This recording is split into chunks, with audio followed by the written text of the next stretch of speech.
The limit of a function. Let's consider the example of the function y equals x minus 1 divided by x squared minus 1.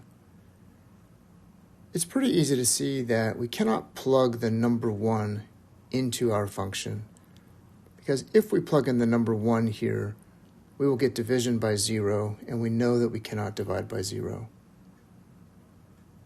But I want you to notice that as the values of x approach 1, the values of the function seem to be getting closer to this number here. And to indicate this, I want you to look at the table that I have here. If we take values of x that are less than 1, but getting closer to 1, such as these numbers here, you'll notice that when you plug those numbers into your function, the values of the function seem to be getting closer to the number 0.5. On the right side of 1, if you plug in numbers that are getting closer to 1, you will notice the same pattern. The function values here also seem to be getting closer to 0.5. This is why on the graph, even though there is an open circle at x equals 1, the values of the function are getting closer to that number on the y-axis, which is 0.5. And we can see this in the table here. Right? Both of those numbers are really close to 0.5. So the way we write this using mathematical notation is the limit as x approaches 1 of the function x minus 1 over x squared minus 1 is equal to 0.5. And I want to be careful to make the distinction that we are not saying the function value is 0.5 at x equals 1. We are saying the values of the function are getting closer to the number 0.5. So literally, if you zoom in on this graph, as you get closer to the value of 1, again, you can see the values on the function getting closer and closer to this value here. So this is the intuitive idea of what it means to be a limit. So we have an intuitive definition of a limit. Suppose f of x is defined when x is near the number a. We write the limit of f of x as x approaches a is equal to L if we can make the values of f of x arbitrarily close to L as x is sufficiently close to a. So arbitrarily close means that we can make the values of the function as close to L as we would like by taking x to be close enough to a. So here I have 3 graphs, and they are all approximately the same. This first graph here, you have a nice continuous graph. I can graph this without lifting my pen off the paper here. In the second graph, we have essentially the same graph, but this point here does not exist, so I have to jump over that point to continue drawing this graph. And in the third graph, we have a similar situation. This point here does not exist, I have to jump over. But when x is equal to a, we do have a function value down here, whatever that value is on the y-axis. The point here is that in all 3 of these pictures, if we take values of x that are getting closer to the number a, you can see quite clearly that the values of the function are getting closer to this number on the y-axis. And I can indicate this by just putting some points on the graph. So again, if I pick values of x here really close to a, you can see that we get these function values. And if I pick values of x on the other side here really close to a, you can see that we get these function values. And if we zoom in on that, clearly they are getting closer to that number, which corresponds to the number L on the y-axis. Now in the second picture, it's exactly the same thing. As we pick values of x closer to a on either side of a, once again, we can see that the function values are moving in closer and closer to this point. Even though that point is not on the graph, these numbers are still getting closer to this number L, right? So these numbers on the y-axis are getting closer to this number L, even though the point there does not exist on the graph. And the same thing is true in our last graph. Again, as we get closer to as we get closer to A from either side, the values of the function are still getting closer to this value, which is L, even though, again, the point is down here. That doesn't matter. The limit is getting closer to this number, right? These points are not getting closer to this number. So for a limit to equal a particular value, the function might be defined at that value, it may not be defined at that value, or the point might be located somewhere else at that value. But the limit is the same in all three of these cases. Now let's move to an example of evaluating a limit without a graph. So how would you go about taking the limit as t approaches 0 of this expression? I mean, your first instinct might be to just simply plug in the number t equals 0. And this is not a bad instinct.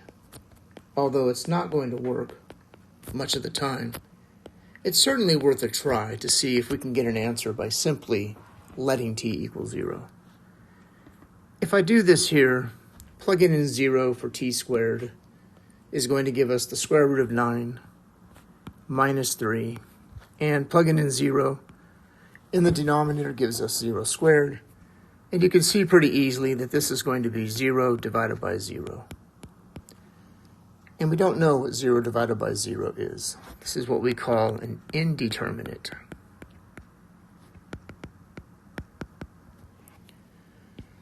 So what we're going to do instead is, using a calculator, we're going to plug in values of t that are getting really close to 0.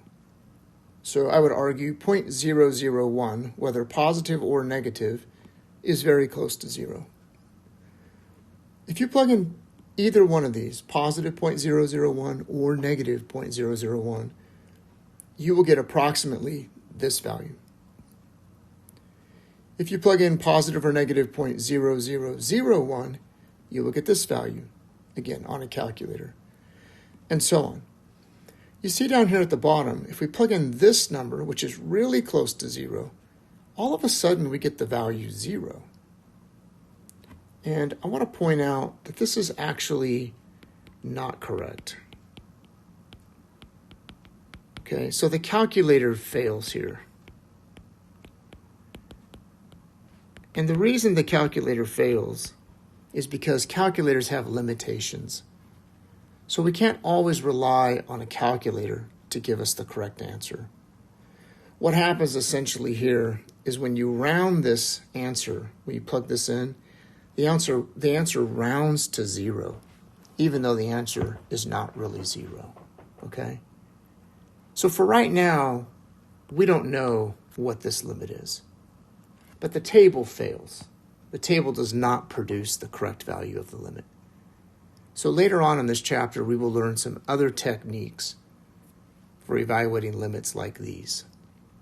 Now, if you're curious, I will just tell you that the answer to this limit turns out to be 1/6, okay? But again, we don't know why at this point. We'll come back to this later. Let's consider another example using a calculator to evaluate a limit, and this time the calculator does not fail us. Here we have the limit as x approaches 0 of the function x squared plus the cosine of 5x divided by 10,000. So I'm going to plug in values of x that get closer and closer to 0. And when you do this on a calculator, you want to make sure that your calculator is in radian mode. This will not produce the correct answer if your calculator is in degree mode. So you can see as we plug in values of x that are getting closer and closer to 0, you can see that the limit appears to be getting closer and closer to 0.0001. And in this case, this is in fact true. So we can say the value of this limit is 0.0001. So again, this begs the question, when can we trust our calculator to give us the value of a limit, and when can we not trust our calculator? More about this later. Now let's move to the intuitive definition of a one-sided limit. So before I read this definition, look at the graph down below here. This function is defined to be 1 for all values of t that are positive or 0, and the function is defined to be 0 for all numbers less than 0. So in other words, if I plug in a positive number, the function is 1. If I plug in a negative number, the function is 0. And if I plug in 0, I also get 1. So it's pretty clear that if we take the limit as we approach 0 from the right-hand side, it's pretty clear that these values are getting closer to 1.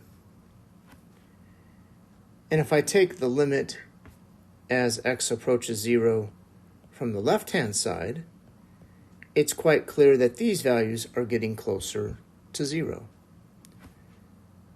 That is to say, if I take the limit as x approaches 0 from the right-hand side of our function, this is going to equal 1. And if I take the limit as x approaches 0 from the left-hand side of our function, this is going to be 0. So we have this notion of a left-hand limit and a right-hand limit. So when we write limit x approaches a, and we put a little negative sign here, this means we are taking the left-hand limit of f of x. And that means x approaches a from the left. Similarly, if we take the limit as x approaches a with a little plus sign here, this means we are taking a right-hand limit, which means x is approaching a from the right. So the little plus sign here and the little minus sign here tells us what side we are approaching a from. Now for some limits, these values will be the same. But clearly for other limits, such as the one we're looking at here, there's a big gap here, right? So as you approach 0 from the right, you're getting something different than when you approach 0 from the left.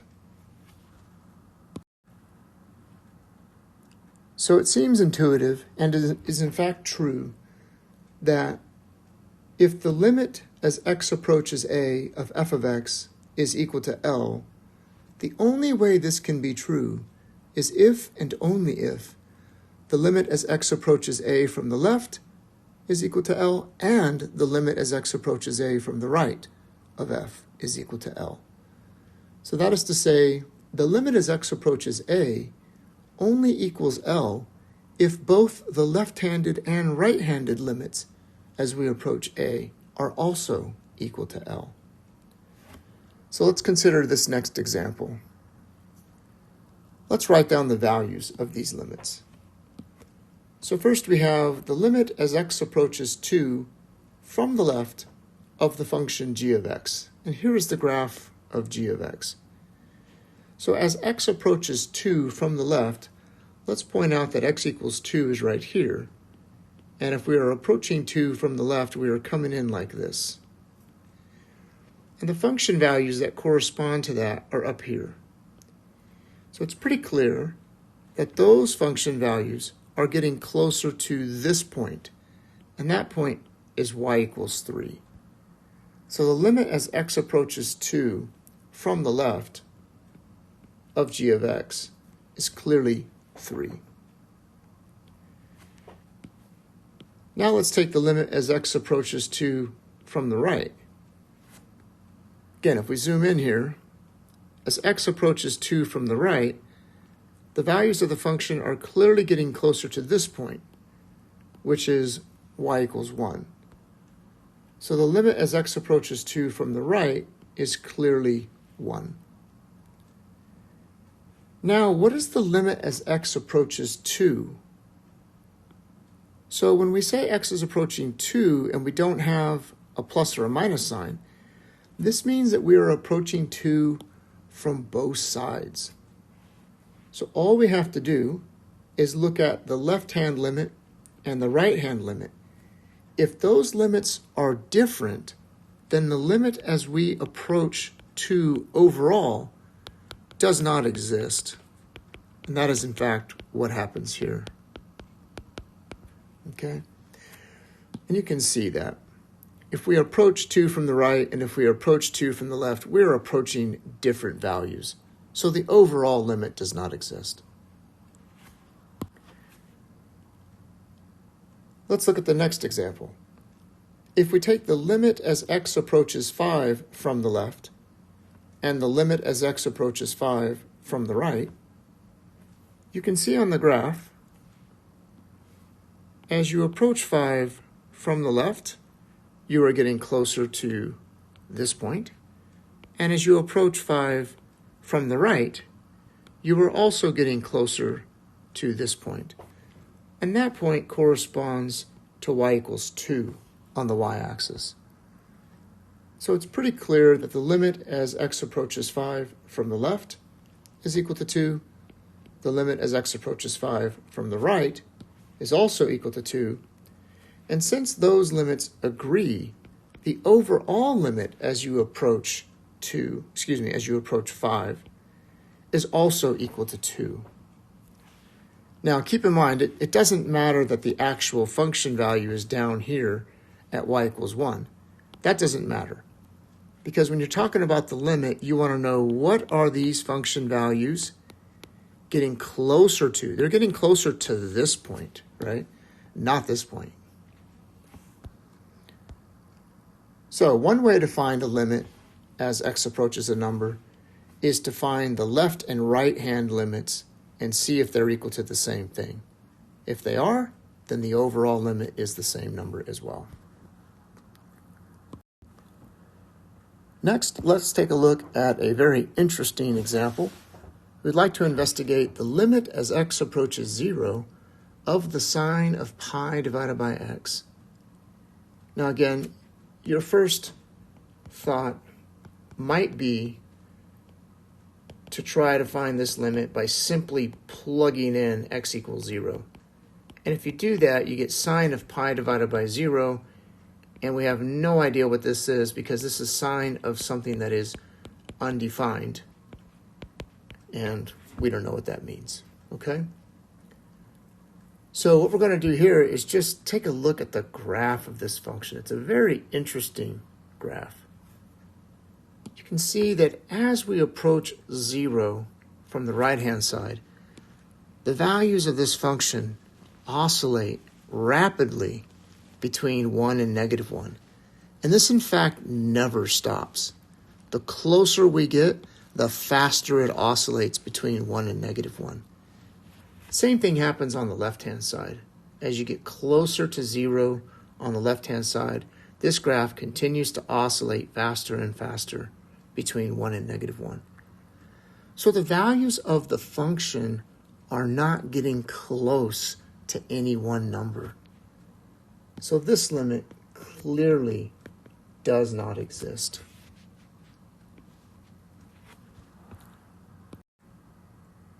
Let's consider the limit as x goes to 0 of the function 1 over x squared.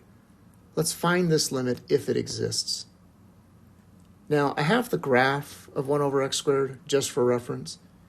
And so you can see that as x approaches 0, right, from either side, you can see that the values of y, when you do that, are getting larger and larger and larger. And as you approach 0 from the right-hand side, the same thing is happening. The values of y here are getting larger and larger and larger. So from the graph, it's pretty clear that the limit as x approaches 0 of 1 divided by x squared must be equal to positive infinity. Now technically, that means that this limit does not exist, okay? Any limit that equals infinity technically does not exist because infinity is not a number. However, we're not going to write does not exist. We're going to write that the limit is infinity because this gives us a very good indication of what is happening here, right? So even though this limit does not exist, I just want to remind you that this is very different from what happened in the previous example. This is very different behavior. This limit also does not exist, okay? But in this case, the limit is clearly doing something that we understand. It's going to infinity on both sides here. Now let's talk about another way that we could get this limit that actually would not require the use of a graph. I want you to think about what happens when you take the limit as x goes to 0. So for example, if you were to make a table of values here, and you picked a value of x that's very close to 0. Say you picked a value like 0.001. What would the function value be? So let's keep in mind the function is 1 over x squared. So if we plug 0.001 into this function, we get 1 divided by 0.001 squared. And if you do the math on this, this is going to be 1 divided by 0.000001. This is 1 divided by 1 over a million. And if you do this math on a calculator, you can also do it by hand, but you will find out that you get 1 million. So you get a very large number. And if you were to plug in negative 0.001, you would get the same value. You would get 1 million. And if you plugged in a smaller number than this, you would actually get an even larger number. So the basic idea of what's happening here is you are getting 1 divided by a very small positive number, right? No matter if the number you plug in, if it's positive or negative, when you square it, it becomes positive. So the way I'm going to mathematically represent this is we're getting 1 divided by 0 in this case means a very small number. And I'm going to put a plus right here to indicate that it's a very small positive number. And when you take any constant and you divide it by an extremely small number, you get an extremely large number. And because both of these numbers are positive, right? We have positive 1 and a small positive number. This is going to give us an answer of positive infinity. So to summarize, if you have a constant and you are dividing it by a very small number, this is going to give you a very large number.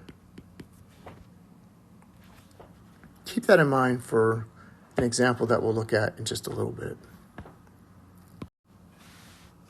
So now let's take a look at the intuitive definition of an infinite limit. What does it mean when we say the limit is infinity?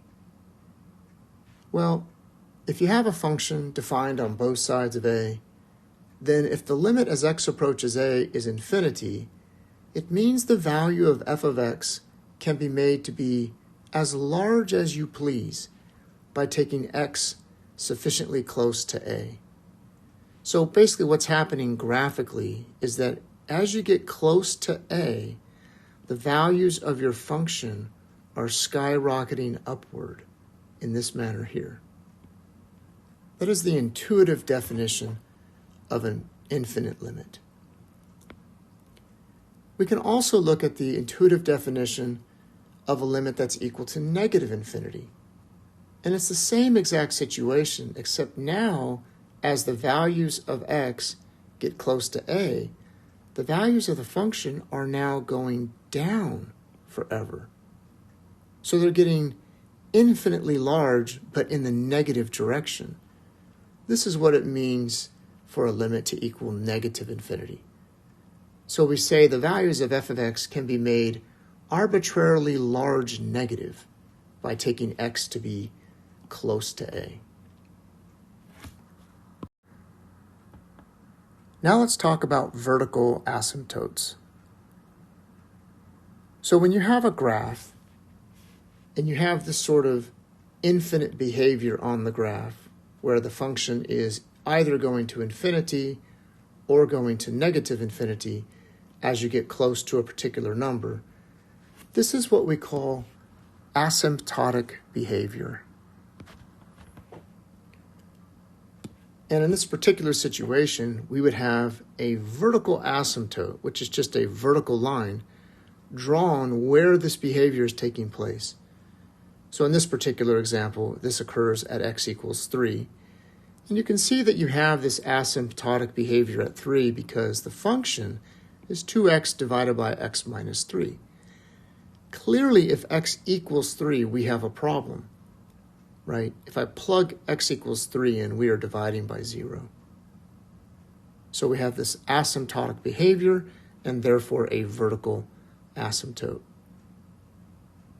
Now, I want you to also notice that depending on which side you're approaching x equals 3 from, you might be going to negative infinity or you might be going to positive infinity. So for this particular problem, we're going to say the limit as x approaches 3 from the left of our function, which is 2x over x minus 3, is clearly negative infinity, right? Because as you approach 3 from the left, you can see the value of the function is going down forever. And likewise, if we take the limit as x approaches 3 from the right, we're going to get positive infinity. Because as you can see, as we move in from or close to 3 on the right-hand side, the values of the function are going up forever. So if any one of these limits is true, if the limit from the left or the limit from the right or the limit overall is infinity or negative infinity, you will have a vertical asymptote at x equals a. Now let's talk about finding a limit like this when you don't have a graph. So consider the limit as x approaches 5 from the right of the function x plus 1 over x minus 5, and consider the limit as x approaches 5 from the left of the same function. Let's talk about how we can understand what these limits are without having a graph. So for the first limit here, let's draw a number line, and let's put 5 on that number line. And let's think about what it means when x approaches 5 from the right-hand side. So as we approach 5 from the right, we are coming in, getting closer to 5 like this. So the kinds of numbers that you might see here might be something like 5.1 or 5.01, right? Numbers that are bigger than 5, but getting closer and closer to 5. Think about what happens to this function when you plug in a number like x equals 5.01. If you plug that into your function, you get 5.01 plus 1 divided by 5.01 minus 5. Now on top, you just have 6.01. But in the bottom, 5.01 minus 5 is 0.01. So I want you to notice that you have a constant on top, right? This number is very close to 6. And in the bottom, you are dividing by a very small positive number. And remember, when you divide by a small positive number, this is going to give you a very large positive number in this case. So basically the idea here for this limit is the top number is getting closer to 6, the bottom number is getting closer to 0, but all the while that it's getting closer to 0, it is positive. And so this is going to be positive infinity. For the other limit, if we approach 5 from the left-hand side, we are plugging in numbers on the left side of 5. And those would be numbers like 4.9 or 4.99.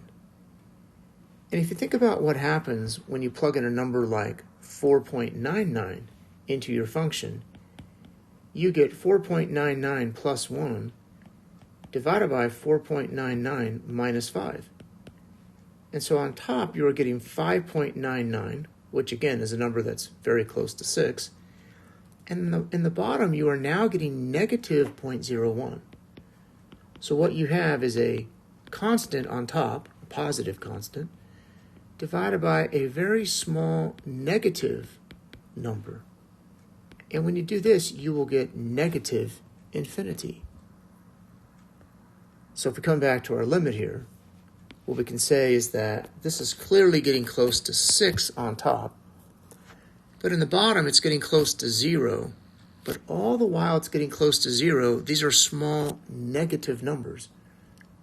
Again, because as you approach 5 from the left, you are plugging in numbers here that are less than 5. And when you subtract 5 from those, you get really small negative numbers. And so a positive constant divided by a very small negative number is going to be a very large negative number. So the limit from the left and the limit from the right are different. One is positive infinity, one is negative infinity. Therefore, in the end, we would write the limit as x approaches 5 of this function does not exist, right? Because these are completely different.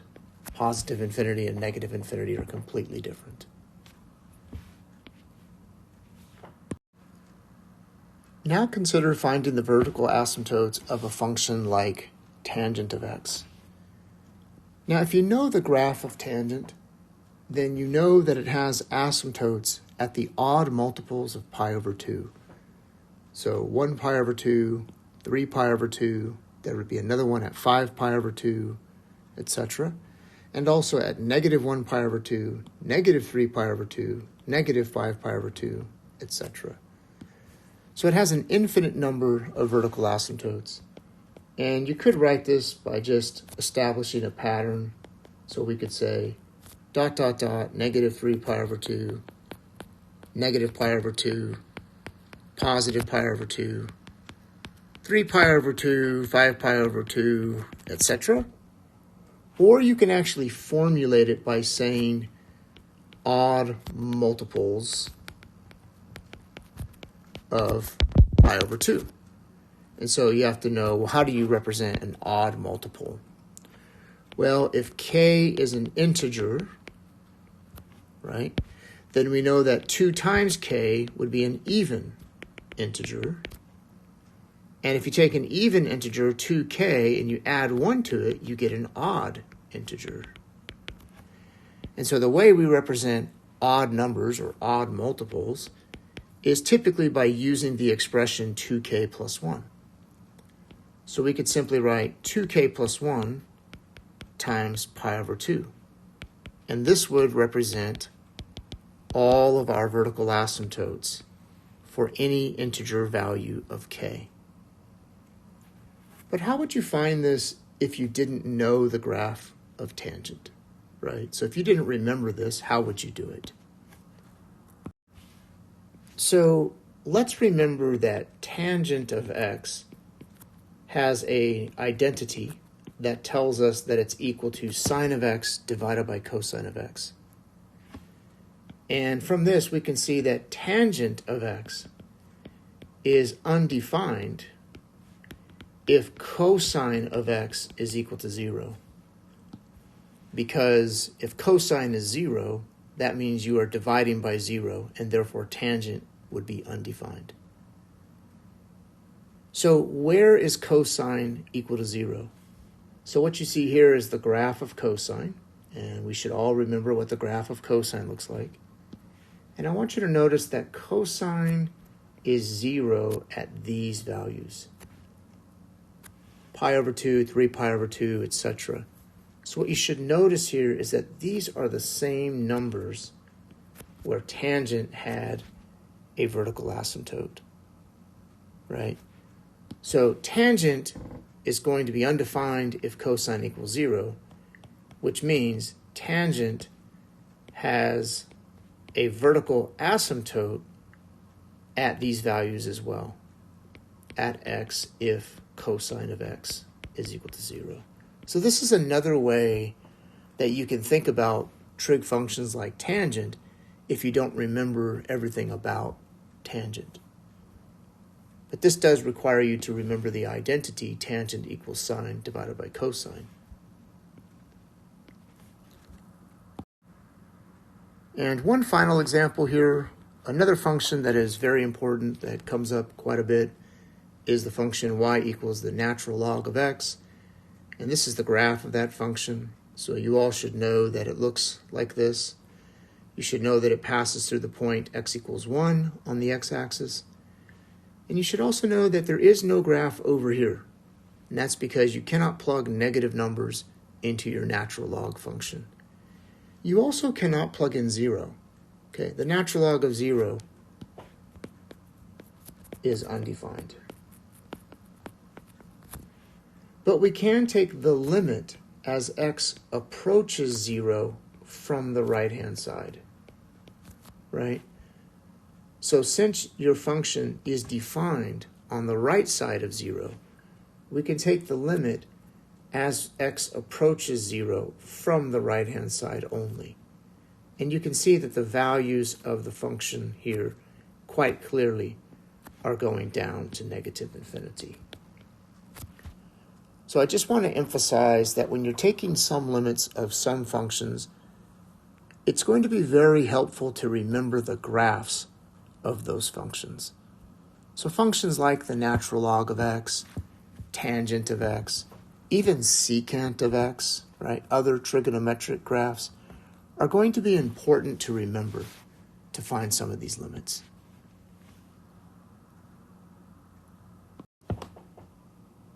And this concludes this video lesson.